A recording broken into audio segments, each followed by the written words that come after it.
तर मित्रांनो 2025 संपलेला आहे. तर ओडिया टीम बनवायची म्हणजे 2025 मधले सगळे आंतरराष्ट्रीय खेळाडू घेऊन तर ती कशी बनते ते बघूयात. तर मित्रांनो ओपनिंग करणारे रोहित शर्मा, रोहित मॅन तिथं असणार आहे मित्रांनो. 2 नंबरला शुभमन गिल असणार आहे. एकदम जबरदस्त ओपनिंग पेअर आहे मित्रांनो. 3 नंबरला विराट कोहली असणार आहे. ICC मध्ये आत्ताच्या पॉईंटला 2 नंबरच्या रँकिंगला ओडिआयमध्ये.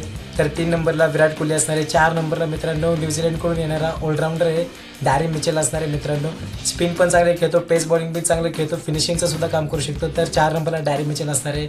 5व्या नंबरला मित्रांनो KL राहुल असणार आहे मित्रांनो. एकदम चांगलं विकेट किपिंगमध्ये काम केलेले, मागच्या वर्षी सुद्धा रन सुद्धा केलेले, फिनिशिंगचं सुद्धा काम केलेले.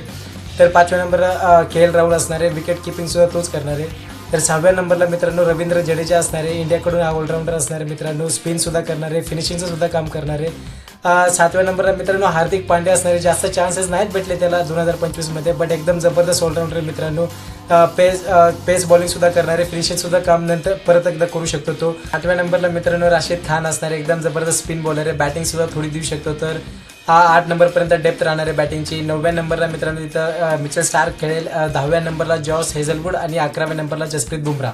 तर एकदम जबरदस्त पेस लाईनअप आहे मित्रांनो. स्पिन सुद्धा तुम्हाला राशिद खान भेटणार आहे, रवींद्र जडेजा भेटणार आहे. 2 ऑलराऊंडर अवेलेबल आहेत.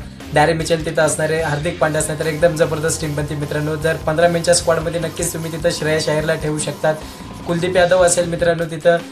तुम्ही Jofra Archer, Cameron Green as a all rounder option सुद्धा ठेवू शकता. तर एकदम जबरदस्त टीम आहे मित्रांनो. तर तुम्हाला ही टीम कशी वाटली आणि कोणते तुम्ही हे प्लेअर या 15 मेनच्या स्क्वॉडमध्ये ठेवू शकता ते नक्कीच कमेंट सेक्शनमध्ये सांगा.